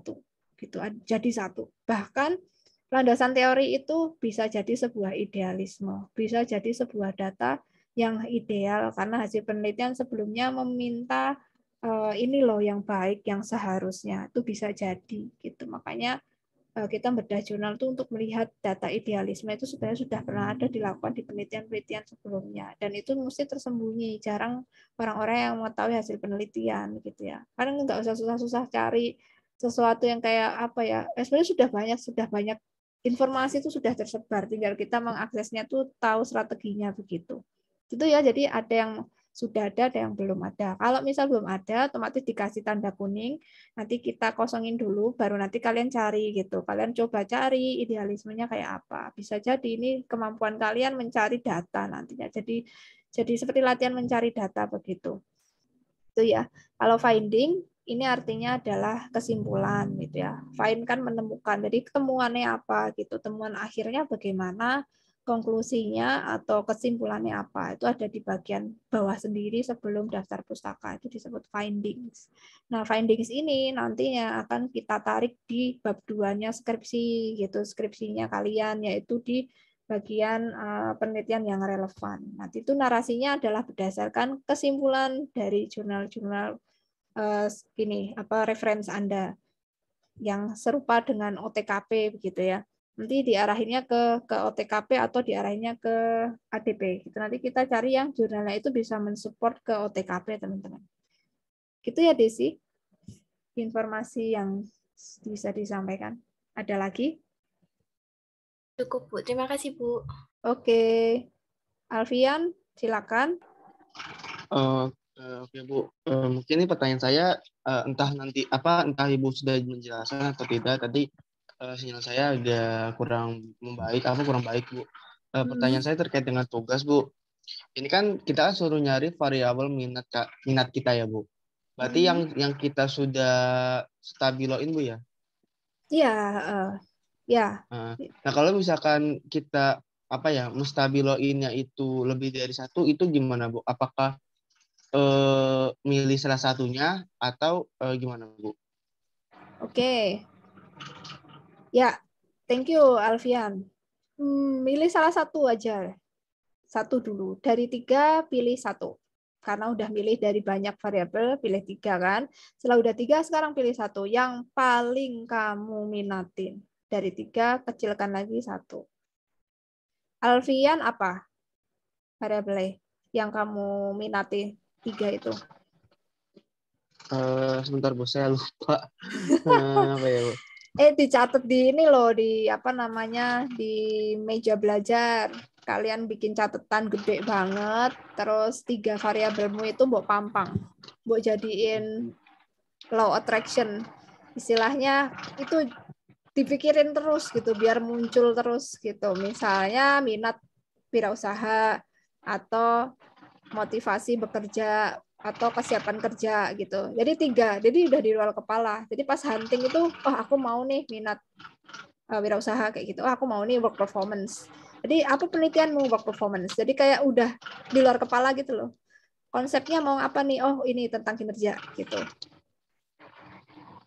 Apa kira-kira Ya, 3? Kalau kemarin sih saya lebih ke ini sih Bu, tentang leadership style yang administrasi Bu. Oke, leadership style. Sama apa lagi? Atau mau fix leadership? Itu berarti kita dari 3 tema nih, pendidikan, kewirausahaan, sama administrasi itu berarti kita pilih Bu ya, dari 3 itu pilih salah satu. Kalau saya sih lebih satu aja sih Bu, kalau leadership style. Belum bisa apa? Ini kita kan variabel kan temanya itu kan ada 3 Bu ya, pendidikan, kewirausahaan, sama administrasi. Nah itu kita pilih salah satu per temanya itu, atau langsung ke yang sudah kita stabiloin dari 3-3-nya itu Bu. Salah satunya kita milih. Milih aja gitu. Alfian apa aja yang kamu highlight apa selain leadership style? Budaya perusahaan, lalu self driven, terus entrepreneurial knowledge, terus parental attention sama profil guru. Banyak banget ya. Oke, dari 5 Iya. itu pilih 1. 6, Bu. Dari 6 pilih 1. Iya. Pilih 1. Leadership style sih, Bu. Oke, kamu kuat di keinginan leadership style ya. Sekarang punya opsi kedua nggak selain leadership style yang akan kamu jadikan cadangan? Kalau itu kayaknya self driven, Bu. Oke, self driven. Yang ketiga ada nggak dari 6? Dipangkas lagi dari 6 jadi 3. 3 itu kayaknya entrepreneurial knowledge. Oke, kamu kasih highlight warna merah 3 itu. Oke, nanti kamu Ya, kasih Bu. warna merah ya. Sekarang cari dulu yang leadership style gitu ya. Sekarang masuk ke Oke. Science Direct dulu. Kamu coba berenang, temukan jurnal-jurnal terkait leadership style. Kumpulkan 8 dulu. Bisa atau tidak, nemu atau tidak, susah atau enggak, beragam atau enggak, lagi happening atau enggak. Kita tes dulu, tes ombak dulu leadership style. Kamu akan Oke. temukan sensasinya, oh bagus-bagus ternyata, wah beragam, wah gini. Aku ambil, wah banyak kuali, wah ternyata kuanti. Nanti kamu akan temukan ketika mencoba 1 variabel dulu.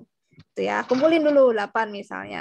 Terus habis itu, Bu, aku mau ganti yang self-driven. Oke, sekarang ganti self-driven kata kuncinya. Masukin dulu. Nanti dapat berapa, situasi di tempat hunting kayak apa, apakah susah ataukah salah kata kuncinya, diupek-upek lagi. Kalau bisa nemu 8 disimpan gitu. Nah, ternyata seperjalanan itu kamu merasakan bahwa mungkin entrepreneurial education lebih gampang ditemukan daripada leadership style. Itu baru nemu loh, belum nulis ke dalam analisisnya gitu ya. Nah, itu nanti ada pergulatan batin di situ, pergulatan pikiran, kok ternyata dari opsi-opsi punya aku hanya ini yang bisa masuk, hanya ini yang aku temukan. Nah, itu nanti kamu akan memilih atau memantapkan, oke deh, aku tak ini aja untuk menganalisis gitu. Itu ya caranya, Alfian. 1 dulu, Oke, Bu, dapat dicoba. dipahami. Oke, Siap. thank you. Jadi 1 dulu ya. Teman-teman yang lain juga sama. Pilih 1 yang paling suka, tapi punya opsi lain, cadangan 2 dan 3 ketika nanti seperjalanan mencari kesulitan menemukan atau memang tidak ada atau tidak menarik buat Anda gitu. Karena kan kita belum tahu di sana ada apa, di sana penelitiannya sejauh mana, kok nggak menarik ya buat saya kayak gitu misalnya. Kok saya tiba-tiba jadi hilang mood. Nah, itu yang disebut revisi pertama dalam hidup ketika penelitian. Mencoba mencari-cari sumber terkait dengan variabel. Aduh, aku pas seneng sama variabelnya, jebule hasil penelitiannya nggak aku suka ya di dunia ini kayak gini semua ya, kayak gitu ya. Apa ternyata seperti itu gitu ya. Sudah, berarti kita coba putar haluan lagi kayak gitu. Atau jangan-jangan nggak ada. Nah, seperti itu teman-teman. Kalau saya saran cari variabel yang sangat mudah ditemukan dan itu bisa untuk penelitian kita, itu yang akan mempercepat kita selesai skripsi. Bu, nggak ada ya lah. Kamu udah tahu nggak ada kok ya masih bersikeras sama variabel itu. Kan kamu yang susah. Kadang kan mahasiswa akhirnya menyadari seperti itu. Itulah berstrategi. Itulah pentingnya berstrategi. Tapi aku pingin ya Bu, self-driven misalnya. Kata kuncinya juga, kata kuncinya keliru kali. Di belahan dunia sana bisa jadi kata kuncinya lain gitu. Ada banyak kata kunci. Silakan Ari. Saya ingin bertanya Bu, izin bertanya Bu. Silakan. Ini tidak berkaitan dengan tugas. Untuk tugas saya sudah ada gambaran meskipun nanti ngerjainnya sambil pusing-pusing begitu ya Bu. Iya, nggak apa-apa. Berkaitan harus dengan pusing. presensi kuliah minggu kemarin Bu. Saya mengikuti kegiatan perkuliahan jam ibu dari awal sampai akhir, tapi saya terlewatkan pada bagian Google Classroom-nya Bu. Saya belum mengisi. Walah, nggak apa-apa. Nanti kamu DM aja gitu, Japri di WhatsApp. Oke Bu, siap Bu. Makasih ya, nama sama name. Tuh. Terus nanti tak cek gitu ya. Baik. Hati-hati. Ya, sama-sama hati-hati teman-teman kalau seperti itu lebih teliti lagi ya. Kemarin juga ada sih. Bu, maaf, aku terlalu sibuk ya nggak apa-apa. Kali ini saya maafkan, next time harus lebih teliti karena itu bagian dari latihan ketelitian kita, teman-teman. Latihan ketelitian dan kedisiplinan. Karena nanti namanya bos atau manajer yang strict gitu, perusahaan yang bagus-bagus itu ya, kayak kita, aku pengen ibu kerja di perusahaan yang bagus tuh, jangan salah, perusahaan bagus itu kejam, mafia bener gitu ya. Setelah absen gitu kilengah ya wes nggak ada ampun ya, ada sih tapi ya rodok kejam ya. Justru perusahaan bagus itu kejam teman-teman, lebih disiplin lagi gitu ya. Ya nggak apa-apa kalau baru latihan, next time lebih teliti lagi gitu. Nah, thank you Ari udah diingetin. Aku emang harus diingetin ya, kalau ada apa-apa jangan terlambat ngasih taunya, nanti susah di belakang, penyesuaiannya jadi ribet. Kalau ada apa-apa langsung aja, Bu kurang ini, saya ketinggalan ini, langsung bilang di depan.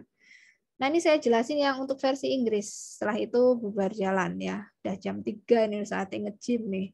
Yuk, yang bahasa Inggris, interest of entrepreneurship berarti minat berwirausaha. Jurnalnya adalah jurnal bahasa Inggris. Di lali ya jurnalnya. Punyanya Cho 2019. Study on motivators. Motivasinya apa aja? Oke. Kok seret? Nah, ini ada wawancara nih. Nah, ini wawancara nih. My mom's on to hair salon. Nah, ini kualitatif jelas banget ini. Ya, ini nama orang-orang yang diwawancarai, Maria, Carolina gitu ya. Ini kualitatif real.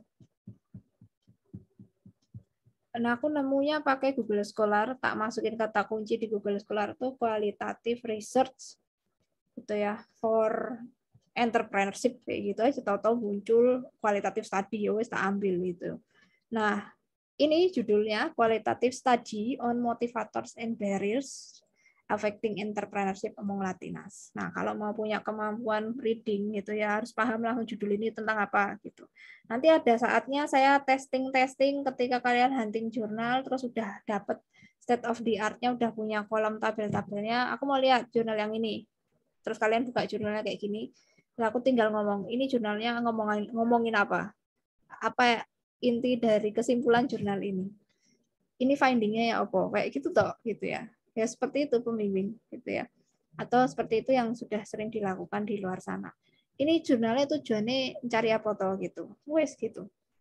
Nah, ini kan kualitatif studi, wes jelas tentang analisis ya, analisis motivasi apa aja motivasi dan juga tantangan ya, halangan, barriers itu yang mempengaruhi jiwa wirausaha dari orang-orang Latin ya, orang Amerika Latin gitu, orang-orang Amerika Latin. Nah, di sini kalian masukkan judul, itu kan sudah tahu ya, udah masukkan judul, tinggal masukkan di sini. Itu. Nah, sama tadi autornya, caranya adalah kita copy paste dari site ya, site-nya yang ada di Google Scholar. Caranya ini kalian kopas judul tuh ya. Kalau nggak ada wes manual gitu ya. Kopas judulnya, terus kita masuk ke Google Scholar. Kayak ono deh.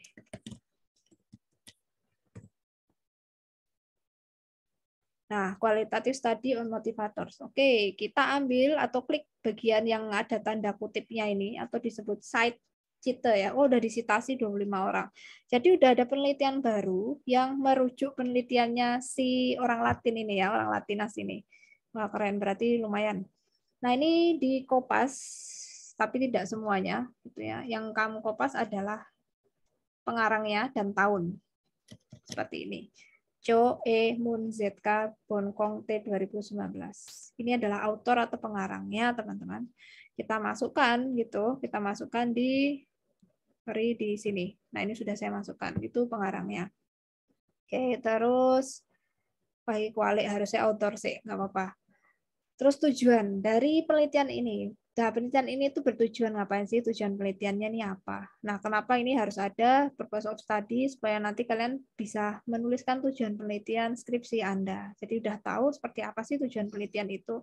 Misalnya ayo bikin kerahnya. Kerahnya kayak opoto ya wes kita bedah kerahnya dulu gitu ya. Tujuan penelitian kan ceritanya bikin kemeja bareng-bareng toh, tapi nanti kemejanya kan ada yang gede, kecil, ada yang lucu gitu, ada yang kayak cowok-cowokan gitu kan, sesuai karakter masing-masing. Nah, tujuan penelitian tuh melihatnya di bagian abstrak ya, teman-teman. Nah, kalau dari Emerald Insight kayak jurnalnya Emerald ini tuh enak karena dia udah sendiri-sendiri, ini tujuan penelitian, ini metodologinya, ini adalah hasil temuannya di kesimpulan gitu ya. Terus ini adalah pembatasan masalahnya gitu. Terus ini adalah keoriginalitasannya atau novelty-nya itu udah kelihatan. Nah, purpose of study ini yang disebut dengan tujuan penelitiannya apa sih? Gitu. Kan di sini tadi tentang melihat faktor-faktor halangan jiwa wirausaha orang-orang Latin ya, gitu, entrepreneur Latin. Nah, ini berarti di sini mengeksplor motivasi dan apa saja halangan untuk melakukan suatu bisnis kreasi di pengusaha Latin yang potensial gitu. Ya udah, masukkan saja. Ya, purpose of study to look motivators and barrier and business venture. Nah, ini bisa dipersingkat teman-teman, tidak sepanjang ini. Nanti bisa ditulis ulang lagi dengan kalimat kalian sendiri, satu kalimat saja. Tapi ini kalau baru belajar, nggak apa-apa dimasukin. Tapi yang penting kamu tahu kalimat sebanyak ini itu intinya di mana. Kalau nggak tahu kalimat intinya, kamu persingkat bikin kalimat baru. Karena nanti kadang pas aku random cek, yang jurnal nomor 4 itu apa metodologinya, jurnal nomor 5 apa itu kesimpulannya. Nah, itu harus bisa paham gitu. Setidaknya harus bisa memahami jurnal penelitian supaya bisa menuliskan dengan baik punya kita nanti. Nah, ini idealismenya karena judulnya adalah melihat melihat apa saja halangan-halangan untuk jadi seorang pengusaha di daerah Amerika Latin ya. Nah, berarti kita cari idealisme datanya. Idealisme data itu ada di bab 1 gitu ya. Nah, ini udah kelihatan bab 1-nya, yang jelas yang paling atas ini adalah introduction untuk bab 1 nih. Ya, Latin population bla bla bla, ini bukan ini yang kita cari ya. Ini ada nemu nih. Aku namanya yang di sini ini sebagai idealisme nih ya. Nih, ini dia. Di sini dikatakan bahwa orang-orang Latin tuh populasinya sangat tinggi kemiskinannya gitu ya, higher poverty, dan bahkan sampai skala nasional gitu poverty-nya atau kemiskinannya, sehingga di sini ada penelitiannya Flores menyatakan supaya bisa keluar dari kemiskinan itu dengan cara menjadi pengusaha. Nah, itu sebuah idealisme, sebuah cita-cita gitu ya, sebuah anjuran yang setidaknya normatif. Oyo jadi pengusaha men iso ora kere-kere banget. Nah, kayak gitu loh. Bisa mandiri. Nah, itu kan sebuah idealisme yang ingin dicapai dari suatu ini kan objek penelitian itu sendiri gitu atau si subjek itu.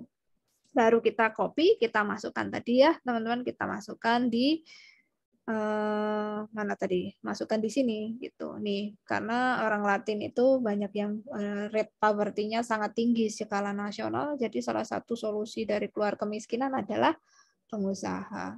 Itu penelitian di Flores gitu ya, penelitiannya Flores, nama orang ya dia. Nah, itu tadi data ideal itu bisa jadi peraturan, bisa jadi penelitian, begitu boleh. Ini yang sudah ada, jadi tinggal kopas. Nah, sekarang realitinya, ini banyak banget ya. Realitinya nggak sepanjang ini sih sebenarnya. Nah, kenyataannya seperti apa sih? Gitu. Kenapa ini jadi penelitian? Nah, kenyataannya adalah di sini, however, tadi ya, banyak banget pengusaha yang sudah ada gitu ya, tetapi di sini kebanyakan itu adalah laki-laki ini nih. Adalah laki-laki. Nah, inilah disebut realitanya gitu. However, the gender gap in entrepreneurship still exists according Global Entrepreneurship Report. Sebenarnya masih eksis gap-nya gitu. Kenapa eksis? Karena di sini mengindikasikan yang laki-laki more likely to create new business. Emang yang laki-laki pebisnis laki-laki lebih banyak ya. Nah, walaupun bisnis Latin di perempuan itu semakin meningkat juga, tetapi rate-nya atau jumlahnya itu masih kalah dengan laki-laki. Artinya kan tanpa melihat gender, seharusnya pengusaha baik laki atau perempuan itu sama banyaknya gitu ya. Nah, artinya di sini ada satu kenyataan yang belum tercapai gitu. Artinya kan tadi pengusaha jadi satu solusi, tapi juga banyak loh yang banyak juga rate untuk jadi pengusaha ini masih sedikit yang perempuan begitu. Harusnya laki perempuan sama-sama ya. Terus di sini female owned businesses itu less successful gitu.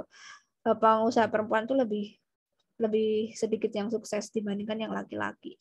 Itu kan yang apalagi dia minoritas gitu ya, lower rate dibandingkan yang non minoritas. Ya sudah, itu berarti kenyataannya ya. Berarti masih ada kesenjangan yang berkaitan dengan gender di situ. Realitanya masuk. Nah, metodologinya gimana?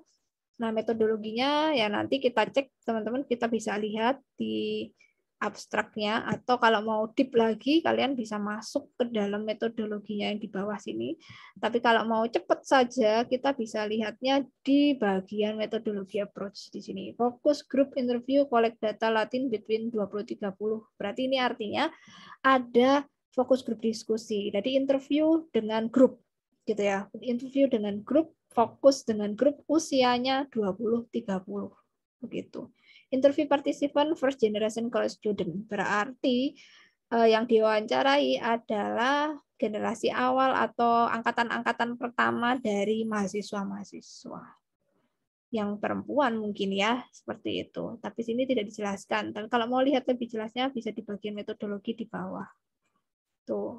Itu literatur review-nya ada yang dipisah gitu ya. Nah, pertanyaan penelitiannya, apa yang memotivasi orang-orang Latin untuk bisa memulai bisnis begitu. Nah, itu pertanyaan penelitiannya cuma satu, teman-teman. Kalau kan tadi the purpose of study-nya ingin melihat apa motivasi dan barrier-nya, tantangannya, lalu pertanyaan penelitiannya apa yang memotivasi mereka. Terus lagi dilakukanlah metode seperti ini, focus group interview begitu ya, dengan cara exploratory research. Nanti bisa dikopas kalau kalian mau bikin skripsi, oh I use group interview gitu ya dengan cara penelitian eksploratory gitu. Kalau mau diambil ke skripsi kita gitu ya, semi terstruktur gitu ya dengan cara mengambil range usia tertentu dari participants. Metodenya adalah grup diskusi seperti ini, in-depth focus group discussion. Ya, ini lebih deep lagi, 20 berarti ada grup 60 sampai 90 menit. Oh, dikasih pertanyaan sampai 1,5 jam, teman-teman, sampai 1,5 jam. Dan ada 11 pertanyaan. Gitu. Jadi sampelnya di sini 10 Latinas, berarti hanya 10. Oke, dia hanya menanyai 10 orang grup diskusi, interview, usia 20-30, dengan waktu 1,5 jam per orang, 11 pertanyaan open-ended ya, pertanyaan terbuka, ya, dan terbuka dalam bahasa Inggris, di mana dia semua ceritakan jenis tipe bisnis yang disuka, motivator, benefit, barriers, resource, dan sebagainya. Begitu. Itu nanti kalian bisa copy ini atau kalian tulis ulang di bagian metodologi. Gitu teman-teman. Lalu finding terakhir yang harus dicek atau apa nih kesimpulan dari jurnal ini gitu ya. Kesimpulannya ada di bagian finding. Ini Ayun udah masuk belum ya? Atau dia mungkin nggak ikut sing kelas ini, ikut sing pagi tadi. Bukan ini, bukan. Nah, ini dia kata-kata. Jadi dari sekian banyak kata-kata, kalian fokus saja mencari findings. Our finding reveal. Iya. Oke, ini dia findingnya atau hasil kesimpulannya. Sok panjangnya kayak gini ya. Ya inilah jurnal. Ketika sudah ada kesimpulan, dia masih mengkonfirmasi bahwa kesimpulannya ini didukung berbagai penelitian terdahulu begitu. Nah, ini dia hasil kesimpulan dari penelitian yang sepanjang ini. Artinya barrier atau halangan untuk bisa berbisnis orang-orang Latin itu adalah rasa takut. Jadi mereka sangat dihalangi oleh rasa takut, terus rasa kegagalan, juga financial problem yang pengetahuannya kurang akan masalah keuangan, tidak punya pengalaman di soal bisnis, dan juga kekurangan rasa percaya diri serta diskriminasi. Itu hasil dari wawancara, kesimpulannya seperti itu. Kan tadi tujuannya ingin mengeksplor apa saja barrier atau tantangan-tantangan untuk jadi seorang pengusaha. Gitu teman-teman. Jadi kalian akan bisa lihat the whole the whole core atau inti dari penelitian itu dari cara seperti ini, memetakan menggunakan tabel. Ini yang kita bilang state of the art. Lah otaknya dari penelitian itu di sini teman-teman. Semakin dia seorang yang expert di bidangnya ini, kotaknya makin banyak, makin tebal, dan database soal state of the art itu luar biasa. Bahkan ada yang mantengin setiap minggu sekali ada penelitian baru dimasukin begitu. Oke, itu mungkin teman-teman yang bisa saya sampaikan. Selamat melanjutkan perjuangan. Tuh ya. Silakan ada yang mau tanya dulu? Atau cukup? Dari saya cukup, Bu. Oke, Dari kalau saya cukup, Bu. oke, sudah cukup pusing. Lumayan. Sangat pusing, Bu. Mantap, mantap. Kalau offline nih enak gitu. Kalau offline mana bawain di print, di highlightin gitu. Tapi ya kertas mulu ya, di highlight terus mereka masukin di komputer, masukin gitu. Ya baru pertama nggak apa-apa. Nanti kalau udah sering cepet masukin kayak gini, oh ini yang ini, oh yang ini gitu. Silakan Nadia tanya dulu. Bu, maaf mau bertanya, untuk jurnalnya itu nanti ada batasan tahunnya nggak, Bu? Apa maksudnya kalau misalnya senemunya tahun jurnal, misalnya jurnal tahun 2010 kayak gitu-gitu, boleh nggak, Bu, kalau misalnya nemunya kayak gitu? Apa harus tahun-tahun yang kayak tahun-tahun awal, misalnya yang 2018, 19, 20, 21 kayak gitu? Iya, yang awal tahun 5 tahun terakhir. Sekarang di tahun berapa toh kita? 2022 toh. Berarti 17 ya, 17, 18, 19, 20, 21. 2017 terakhir. 2010 nggak boleh. 2017 di bawah 2017 sudah nggak boleh, teman-teman. 2016 sudah nggak boleh. Kenapa? Saya minta yang tahun paling lama adalah 2017. 2017 is the last year standard minimum for hunting article journal. Karena ini ranah sosial, bukan kedokteran ya. Kalau kedokteran ya mata ya itu aja, nggak berubah, mata mah itu gitu, kecuali ada virus baru ya. Nah, karena sosial science itu sangat dinamis. Lewat setahun wis ono jurnal lain sing menyanggah jurnal yang lama, wis gugur teorinya, wis salah gitu istilahnya, dipatahkan lah gitu ya.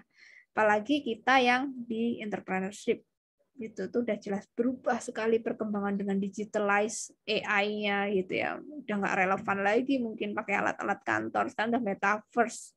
Kalian bilang rujukan 2010 oh masih pakai mesin penjepit, padahal di 2019 sudah dikatakan, Anda temukan jurnal 2010 pakai mesin A gitu ya, di 2019 mesin A itu dikatakan sudah tidak relevan dan sekarang orang solusinya adalah metaverse misalnya. Waduh, padahal kamu nyerujuknya 2010, padahal kamu bikin skripsinya 2022 gitu loh.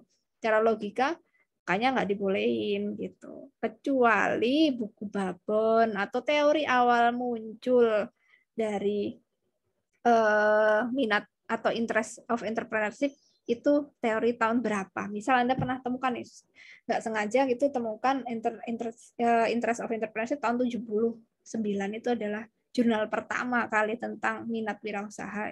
Kalau Anda temukan itu boleh. Malah kalau jurnal awal banget babon gitu malah boleh gitu ya. Itu teori awal muncul. Tetapi itu hanya bisa masuk sebagai supporting literatur review saja, konseptual. Ya, itu bagus kalau sampai bisa temukan yang teori awal muncul tentang interest of entrepreneurship itu juga boleh. Tapi kalau di tengah-tengah tidak disarankan teman-teman itu ya, karena Anda kan ingin bikin novelty. Kecuali bentuknya systematic literatur review. Anda ingin mengulas semua jurnal di dunia terkait dengan variabel minat wirausaha. Itu ya harus ditemukan dari awal teori muncul. Jadi Anda harus temukan jurnal pertamanya ya, di tahun berapa gitu. Dulu pernah ada penelitian tentang DNA itu 1 lembar doang, jurnalnya cuma 1 lembar. Jadi penelitian pertama tentang penemuan DNA manusia itu 1 lembar, 1 lembar kok gitu ya. Sekarang penemuan DNA macam-macam di tahun-tahun baru ini harus berlembar-lembar gitu. Ada cloning dan sebagainya. Tapi tentang awal apa itu DNA itu 1 lembar kok. Gitu. Oke, gitu ya. Tadi siapa yang tanya? Nadia. 2017. Ya, Bu. Ya. Kalau misalnya pada jurnal yang kemarin kita, kan tugas kemarin kan juga hunting jurnal. Kalau misalnya itu relate sama yang nanti kita pilih, terus kita buat analis ini juga boleh nggak, Bu? Boleh, dimasukin aja. Misalkan udah nemu 3, atau siapa tahu ada nemu 10, tapi yang di keep 7, 3 di submit kemarin tuh malah bersyukur kalian gitu. Tapi nanti tak lihat di sini, bener nggak nih kuali gitu ya. boleh pakai jurnal yang sudah kalian cari 3 kemarin, masukkan aja di sini begitu. Kalau misal kepake dan bisa di bahasa Indonesia malah aneh gitu, kalian udah nyicil yang bahasa Indonesia. Boleh, yang kemarin bisa dipakai ya, tapi harus kuali. Kalau dikasih note sama Mbak Ayun kuanti itu nggak bisa dipakai ya. Jangan disapin di sini, bisa dipakai, tapi untuk skripsi Anda nanti gitu. Bukan di tugas ini, karena tugas ini spesial untuk kualitatif metode dan juga kemampuan Anda untuk mengetahui apa itu kualitatif. Gitu teman-teman, cukup ya. Biar nggak pusing ini udah jam segini, saatnya olahraga ini ya. Weekend loh, weekend ini. Oke, thank you teman-teman. Selamat mengerjakan tugas. Habis ini saya kasih linknya gitu ya, link untuk tugasnya. Kayaknya udah ada di Google. Gitu ya. Thank you so much. Sampai ketemu lagi minggu depan. Calvin, Alfian, dan kawan-kawan, dan Nurul. Juga Dimas. Ada Rizkuloh juga. Thank you so much. Ada yang mau tanya lagi? Nggak ada ya? Udah pusing nih kayaknya. Oke, saya tutup ya teman-teman. Wassalamualaikum warahmatullahi wabarakatuh. Waalaikumsalam warahmatullahi wabarakatuh. Terima kasih, Bu. Ya.